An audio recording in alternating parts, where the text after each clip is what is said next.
तो लोग फेडरलिज्म पढ़ रहे थे और हम लोगों को बात करना है कि हाउ इज फेडरलिज्म प्रैक्टिस्ड।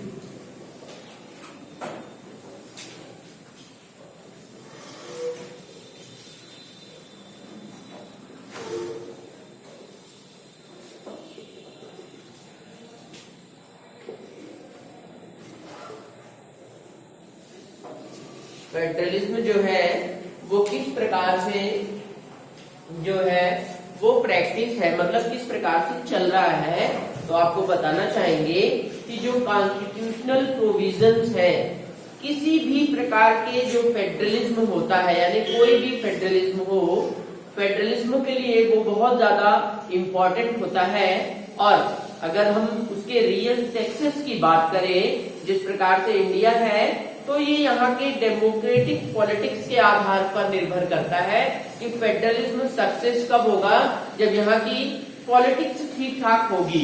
तो इसको फॉलो करने के लिए हम देख रहे हैं कि हमारे देश में बहुत ज्यादा डाइवर्सिटी है, और डाइवर्सिटी के साथ साथ हम देखें तो एक चीज और है कि हम एक साथ रह भी रहे हैं और हम अपने आइडियल्स को, अपने आइडियाज को एक दूसरे से शेयर भी कर रहे हैं। भले ही हम अलग हैं, लेकिन हमारे विचार जो है वो एक दूसरे से शेयर किए जा रहे हैं, हम एक दूसरे से अपने विचारों का शेयर कर रहे हैं। तो यही जो है वो फेडरलिज्म का एक बेसिक एलिमेंट होता है, यानी इसे हम फेडरलिज्म कहते हैं। इस प्रकार से फेडरलिज्म जो है वो लागू होता है। आगे हम देखेंगे कुछ लिंग्विस्टिक स्टेट की बात करेंगे। लिंग्विस्टिक का मतलब होता है भाषाई, भाषा। लिंग्विस्टिक का मतलब क्या होता है? भाषा। भाषा माने बोल, जो हम लोग बोलते हैं, भाषा जो बोलते हैं। अभी हम भारत में जाएंगे तो भारत में हर जगह पर अलग अलग प्रकार की भाषाएं बोली जाती है। जैसे हम लोग भोजपुरी बोलते हैं, अवधी बोलते हैं।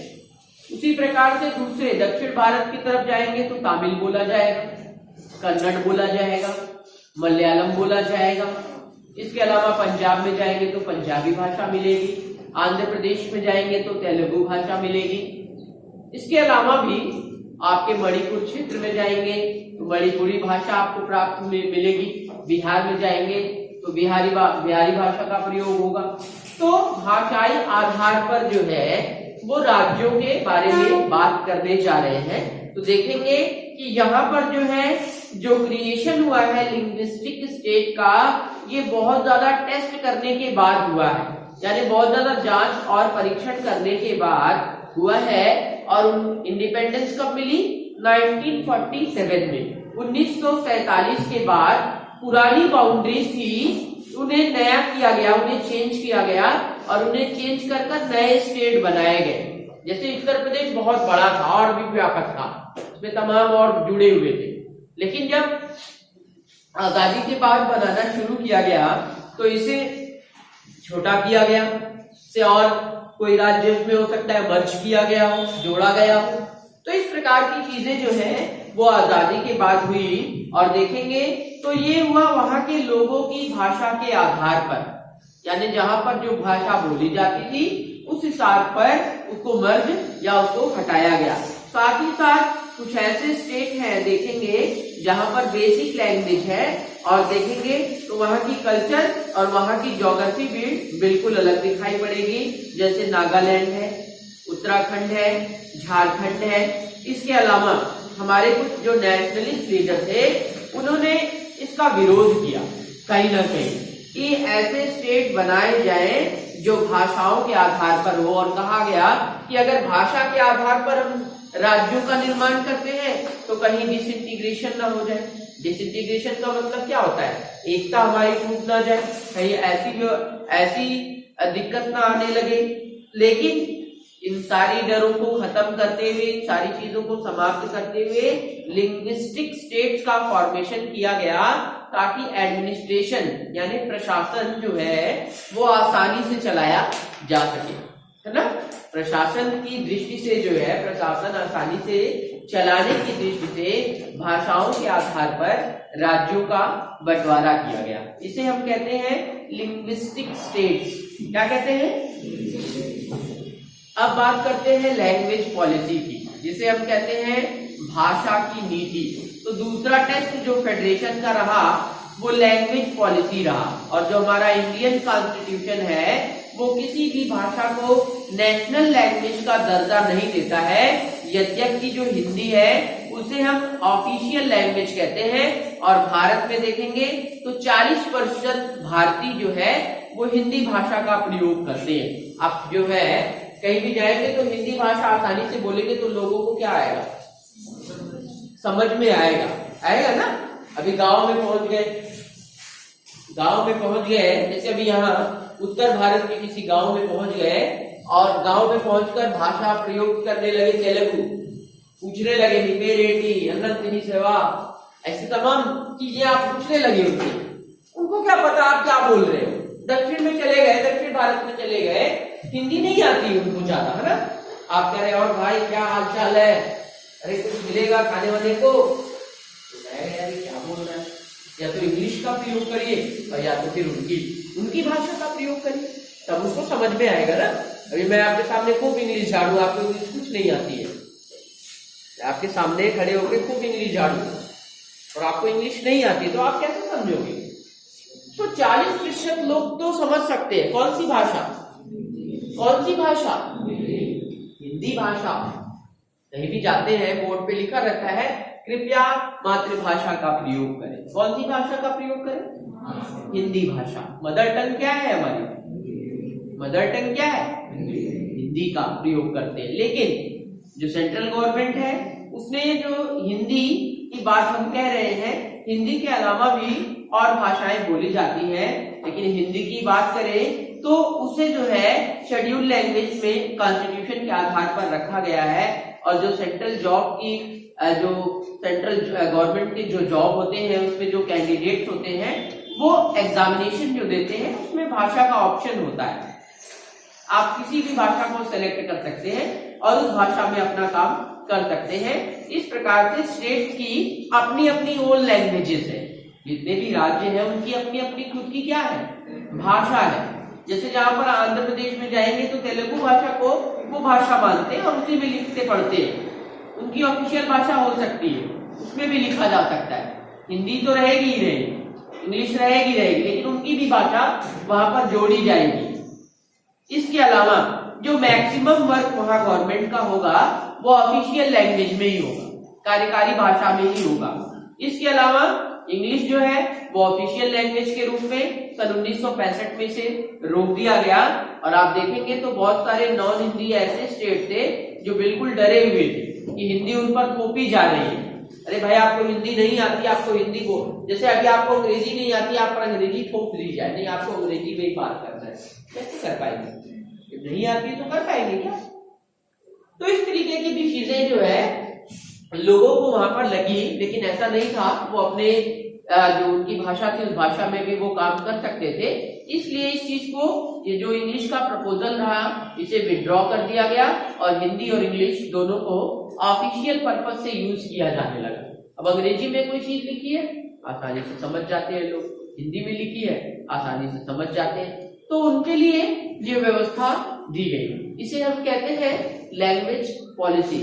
अब आगे हम पढ़ेंगे सेंट्रल स्टेट रिलेशन या सेंटर स्टेट रिलेशन के बारे में। सेंटर और स्टेट का क्या रिलेशन होता है, तो देखेंगे सेंटर और स्टेट का रिलेशन जो फेडरलिज्म में बहुत ज्यादा मजबूत होता है। अगर हम भारतीय संविधान की बात करें तो भारतीय संविधान क्या करता है, यूनियन के साथ साथ स्टेट गवर्नमेंट को भी जो है या स्टेट गवर्नमेंट पर भी पूरे तरीके से अपना प्रभाव डालता है और उसके कई तरीके होते हैं। अगर हम पास्ट में देखें, अतीत में देखें, तो जो सेंट्रल गवर्नमेंट है उसने कई बार, बहुत बार जो है वो कॉन्स्टिट्यूशन का जो है मिसयूज किया है। और देखेंगे तो स्टेट गवर्नमेंट को क्या कर दिया है, डिसमिस कर दिया है।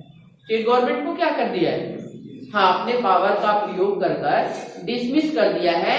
तो ये जो है वो अंडरमाइन चीजें हैं और इसे हम जो है फेडरलिज्म का स्पिरिट कहते हैं। और दूसरी चीज देखेंगे तो यहाँ पर The Indian scenario has changed after 1990 के बाद इसका रूप स्वरूप बदला गया है। और देखेंगे यहाँ पर तो अब क्या होती है, कभी कभी सेंटर में भी कोलिशन गवर्नमेंट बनती है। कोलिशन गवर्नमेंट का मतलब समझते हैं, गठबंधन की सरकारें बनती है ना।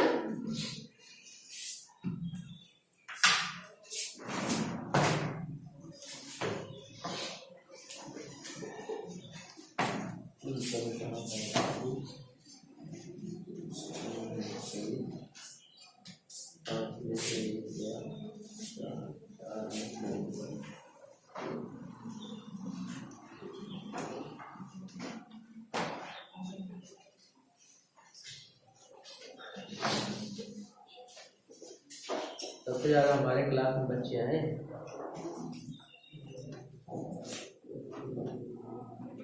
काम हमारा भैया सबसे नंबर 1 रहता है, चाहे कोई समझे चाहे ना समझे।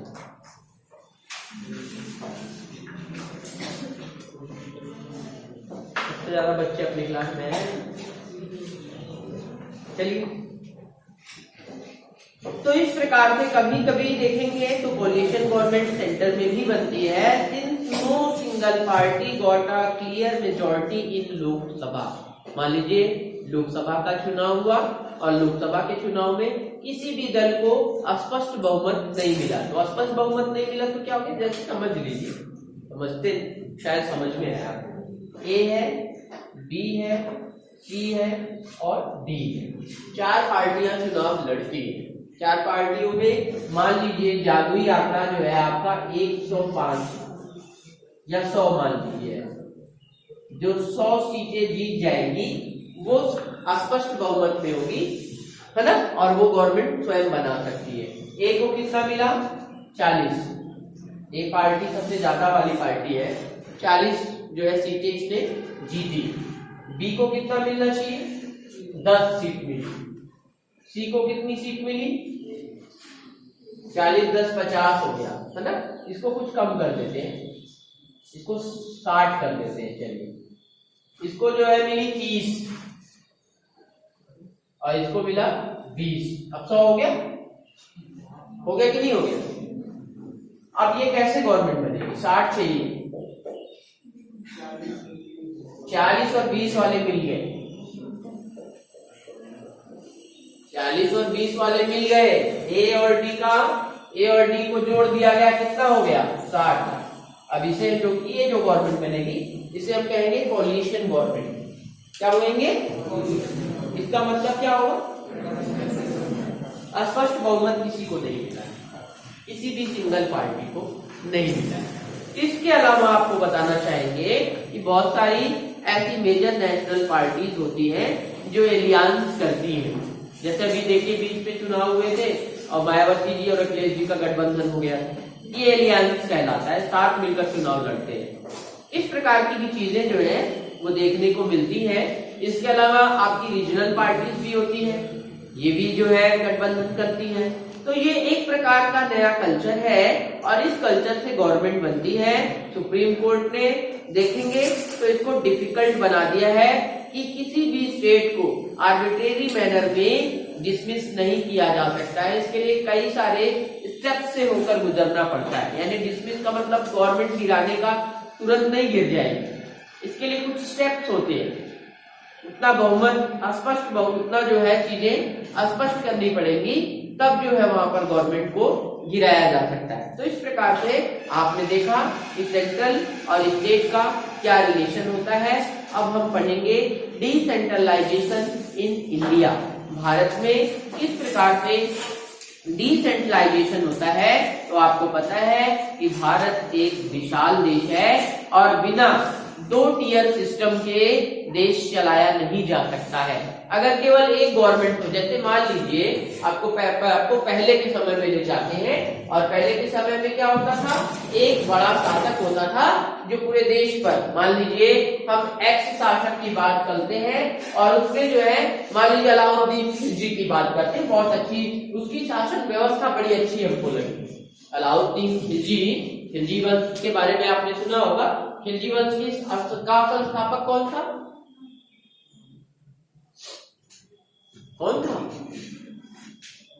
अरे खिलजी वंश के बारे में नहीं सुना आपने, बताइए। चलिए हम अलाउद्दीन खिलजी की बात करते हैं और उनके पहले जलालुद्दीन फिरोज खिलजी जो है वो शासक थे। तो अलाउद्दीन खिलजी उनकी हत्या कर गद्दी पर बैठ जाता है और गद्दी पर बैठने के बाद विस्तार से शासन व्यवस्था चलाता है और बड़ी सटीक शासन व्यवस्था चलाता है। उसके समय में बहुत अच्छे अच्छे कार्य होते हैं, ऐसा जो है इतिहास की किताबों में लिखा हुआ मिलता है। सैनिकों के लिए नगद वेतन की व्यवस्था करता है। तो मान लीजिए अलाउद्दीन खिलजी दिल्ली में बैठा हुआ है और दिल्ली में बैठकर वो पूरे उत्तर और पूरे दक्षिण भारत पर अपना शासन चलाता है। तो शासन चलाने के लिए क्या होती है, छोटी छोटी इकाइयों की आवश्यकता पड़ती है। तो मुश्किल है ना, एक जगह बैठकर शासन चलाना आसान है, एक जगह बैठकर शासन और प्रशासन चलाना आसान है। तो हम उसको छोटे छोटे टुकड़ों में बांट देते हैं। जैसे मैंने 40 लोगों को नियुक्त कर दिया, 40 परगना का शासन चलाना है, 40 जो है भागों में उसको मैंने बांट दिया। एक जगह मैंने जो है शिवम निसार को लगा दिया, एक जगह सचिन प्रजापति को लगा दिया, एक जगह जो है राजकुमार को लगा दिए, एक जगह मैथ को लगा दिए, ऐसे पूरे सभी को लगा दिए। अब मेरे लिए शासन चलाना क्या है, अब मेरे लिए शासन चलाना क्या है, कोई भी समस्या कहीं भी होती है, मैं जहां जो जिसको नियुक्त करता हूँ उससे तुरंत जो है क्वेश्चन करना शुरू करता हूँ, उससे जो है जवाब सवाल करना शुरू करता हूँ, उसे आदेश दे देता हूँ कि ये करना है और वो उस चीजों को करता है। तो इस तरीके की चीजें यहाँ पर भी होती है, यहाँ पर भी ऐसा ही होता है। भारत एक बड़ा देश है और बिना 2 टियर की गवर्नमेंट के इसे चलाना बहुत ज्यादा मुश्किल है। जो स्टेट्स ऑफ इंडिया है वो बहुत ज्यादा बड़े हैं और देखें तो डाइवर्स भी है। बोलिए डाइवर्सिटी है ना, सभी राज्य एक जैसे हैं, छोटे बड़े हैं, साइज सब और ज्योग्राफिकल फीचर्स की बात करें तो सबका ही अलग अलग है ना। तो स्टेट्स की अगर बात करें तो सभी इंडिपेंडेंट है, जैसे यूरोपियन कंट्रीज में होते हैं। इसके अलावा फेडरल सिस्टम आपने फेडरलिज्म में पढ़ा है, पावर शेयरिंग भी है और पावर शेयरिंग में क्या है, गवर्नमेंट में पावर का बंटवारा भी है, चाहे वो स्टेट गवर्नमेंट का हो और चाहे सेंट्रल गवर्नमेंट का हो। इसलिए हम कह सकते हैं कि हमें जो है वो प्रत्येक स्टेट के लिए पावर शेयरिंग की आवश्यकता है। तो जब when power is taken away from central and state government and given to the local government, then it is called a decentralization। अब आपके समझ में आ गया होगा कि डिसेंट्रलाइजेशन क्या होता है। डिसेंट्रलाइजेशन में होता है कि स्टेट गवर्नमेंट और सेंट्रल गवर्नमेंट से पावर को लेकर किसे दे दिया जाता है, लोकल सेल्फ गवर्नमेंट को। किसे दे दिया जाता है, हाँ, लोकल सेल्फ गवर्नमेंट को। तो इसे हम कहते हैं डिसेंट्रलाइजेशन। क्या कहते हैं, हाँ। और ये देखेंगे तो ये बेसिक जो आइडिया है डिसेंट्रलाइजेशन के पीछे, छोटे छोटे जो हमारे सामने बड़े छोटे जो इश्यू आते हैं, इस इश्यू को लोकल लेवल पर सेटल करना। जैसे कोई लोकल लेवल का इश्यू हो, उसे कैसे सेंट्रल लेवल पर सुलझाया जा सकता है। जैसे कोई मामला जो है लोकल लेवल पर हो, जैसे मेड़ कट गई, कहा जाएगा, सुप्रीम कोर्ट में सुनवाई कहाँ की जाए, सुप्रीम कोर्ट में, कि जो है ऋषभ ने जो है इनकी सचिन के खेत की मेड़ काटी। हम इसको कौन से लेवल पर निपटा सकते हैं, कौन से लेवल पे, पंचायत में भी बैठ के निपटा सकते हैं। सचिन ने पंचायत बुला ली, क्या भैया वहां मेड़े काट लिए, चल जो लोकल लेवल पे निपटा लिया जाए। ये अंतरराष्ट्रीय न्यायालय में ले जाएंगे, नीदरलैंड चले जाएंगे, एक मिनट मेड़ कट गई है, क्या किया जाएगा ना। तो इसके लिए छोटे छोटे मामलों के लिए कौन सी गवर्नमेंट बन गई है हमारी, लोकल सेल्फ गवर्नमेंट। और जब केंद्र सरकार से राज्य सरकार से पावर का जो है विकेंद्रीकरण नीचे की तरफ होता है, कौन सी गवर्नमेंट में, लोकल गवर्नमेंट में, तो इसे हम क्या कहते हैं बेटा, डिसेंट्रलाइजेशन कहते हैं। क्या कहते हैं, फिर से आप समझ लीजिए, when power is taken away from central and state government and given to the local government, then it is called a decentralization। अब बताइए इसमें किसी को समस्या, पावर का हम जो है नीचे की तरफ विस्तार करना शुरू कर देते हैं, लोकल गवर्नमेंट को भी कुछ पावर दे देते हैं, और यही चीज जो है वो डिसेंट्रलाइजेशन कहते हैं। और ये बहुत अच्छा तरीका है, इस अच्छे तरीके से हम छोटी बड़ी प्रॉब्लम जो इश्यू लोकल लेवल पर आती है इसे आसानी से निपटा सकते हैं। तो चलिए लोकल गवर्नमेंट के बारे में पढ़ते हैं। लोकल गवर्नमेंट में देखेंगे तो ये तीसरा टियर है, तीसरा पायदान है, तीसरा लेवल है। कुल मिलाकर कितने लेवल है हमको जो है बताएंगे। कौन सा लड़का सर पीछे करके बैठा, तुम बताओ यार उत्कर्ष, गवर्नमेंट के कुल कितने लेवल है? 3 लेवल है। कौन कौन से? बैठ जाओ, तुम नहीं बताओ यार, आज ही तो आए। तुम बताओ यार भाई। यूनियन, हाँ, स्टेट, हाँ, कॉन्करेंट, लिस्ट है वो, मैं लेवल पूछ रहा हूं। टियर,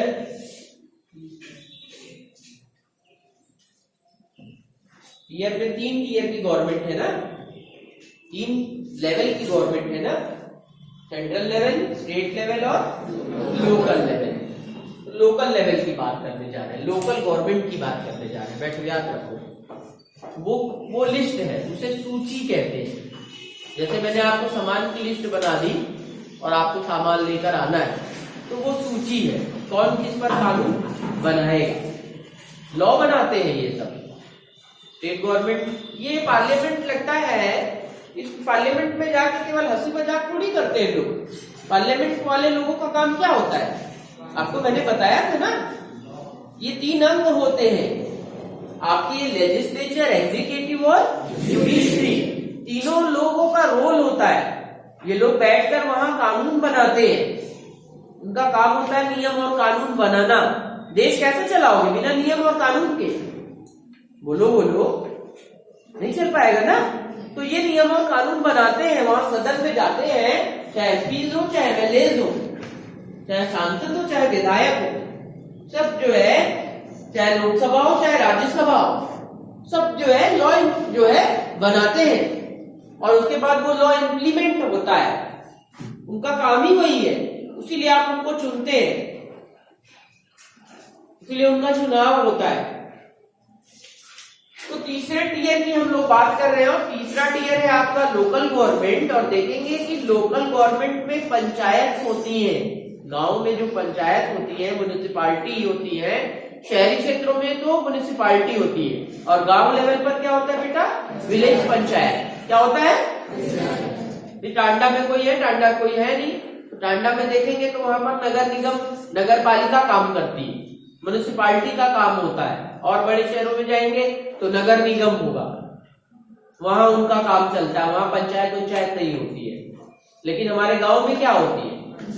ग्राम पंचायत का काम होता है। इसके अलावा देखेंगे तो यहाँ पर भी but election not held regularly and local government were given any power by state government. यहाँ पर लोग जो है आपका चुनाव होता है वो रेगुलरली नहीं होता है इलेक्शन, जो लोकल गवर्नमेंट होती है, यानी कि कह सकते हैं कि स्टेट गवर्नमेंट जो है उन्हें पावर प्रोवाइड करवाती है।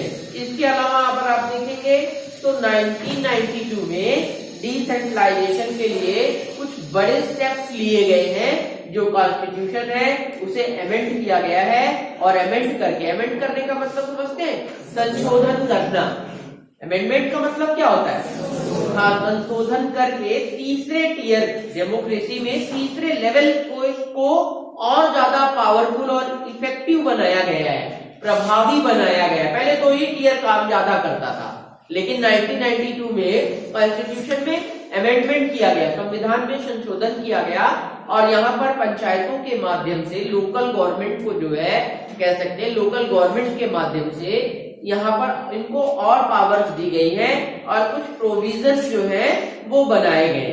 पहला पॉइंट है, it is constitutionally mandatory to hold regular election to local government bodies. अब क्या होता है? पहले नहीं होता था, अब लेकिन क्या होता है? लोकल सेल्फ गवर्नमेंट के माध्यम से भी हर 5वें साल पर चुनाव होते हैं कि नहीं होते? ग्राम पंचायतों के चुनाव होते हैं कि नहीं होते? बोलिए। रेगुलर इंटरवल पे होते हैं कि नहीं होते हैं? जैसे अभी 5 साल पूरा हो गया, चुनाव होने वाले होंगे ना, फिर आगे 5 साल पूरा हो जाएगा तो फिर क्या होंगे? हाँ, तो ये चीज मैंडेटरी कर दी गई है, निश्चित कर दी गई है। दूसरी, seats are reserved in the elected bodies and the executive heads of these institutions for the scheduled caste, scheduled tribe and other backward castes beside women. यानी कि देखते हैं सीटें भी रिजर्व होती हैं, सीटों का भी आरक्षण होता है। तो यहाँ पे शेड्यूल कास्ट के लड़ेंगे, यहाँ पे शेड्यूल ट्राइब के लड़ेंगे, यहाँ पर ओबीसी का कैंडिडेट होगा, और महिलाओं के लिए भी अलग से आरक्षण की व्यवस्था होती है। कुल सीटों का 1/3, मान लीजिए 100 सीट, मान लीजिए 99 सीट है, 99 का 1/3 कितनी सीटें होंगी? बोलिए, 33 सीटों पर केवल कौन लड़ सकती है? कौन लड़ सकती है? तो इनके लिए भी व्यवस्था होती है। किसकी व्यवस्था होती है? रिजर्वेशन की। किसकी व्यवस्था? आरक्षण। समझते हैं? कितने लोग समझते हैं? जैसे मान लीजिए इस क्लास में 50 सीट है, 50 सीटों में एससी के लिए 10 सीट रखी गई है, एसटी के लिए 10 सीट रखी गई है, ओबीसी के लिए 10 सीट रखी गई है, और जनरल के लिए जो है वो 20 सीट रखी गई है। कुल कितनी सीटें हो गई? मतलब 10 सीट पर केवल कौन लोग हो सकते हैं? जो एससी होंगे, शेड्यूल कास्ट के होंगे। चलिए आप 15 सीट कर देते हैं, 5 माइनॉरिटी के लिए भी रखते हैं, अल्पसंख्यकों के लिए भी रखते हैं, 5 सीट जनरल का कम कर देते हैं। ये है आपके आरक्षण की व्यवस्था। इसे हम क्या कहते हैं बेटा? रिजर्वेशन। क्या कहते हैं? यानी इस क्लास में 50 सीट है, और 50 सीटों में 10 एससी के कैंडिडेट के लिए सीटें हैं, 10 जो है एसटी के लिए है, 10 ओबीसी के लिए है, 15 जनरल के लिए है, और 5 वुमेन्स के लिए है। माइनॉरिटी की बात नहीं करते, 5 महिलाओं के लिए 50 सीटों की आरक्षण व्यवस्था बनाई गई। तो इस प्रकार से यहाँ पर भी जो है होता है। तीसरे पॉइंट पर देखेंगे तो at least 1/3 of all position are reserve for women. लगभग आप समझ लीजिए 1/3 सीटें किसके लिए आरक्षित होंगी? बिल्कुल। चौथी चीज, the state election commission has been created in each state. प्रत्येक राज्य में अगर आप देखेंगे तो स्टेट इलेक्शन कमीशन होगा। जैसे सेंट्रल में इलेक्शन कमीशन होता है, इसी प्रकार से राज्यों में भी इलेक्शन कमीशन की प्रावधान की व्यवस्था की गई है, और उसका उद्देश्य होता है पंचायतों और म्युनिसिपल कॉर्पोरेशन के, म्युनिसिपैलिटीज के इलेक्शन को रेगुलर इंटरवल पर करवाना। कौन जिम्मेदार होता है? आप देखते हैं जब चुनाव शुरू हो जाता है तो चुनाव के समय जिम्मेदार कौन होता है? कौन जिम्मेदार होता है? Election commission. कौन जिम्मेदार होता है? हाँ, इलेक्शन कमीशन जो है वो पूरे तरीके से जिम्मेदार होता है। तो इलेक्शन कमीशन की जिम्मेदारी होती है कि रेगुलर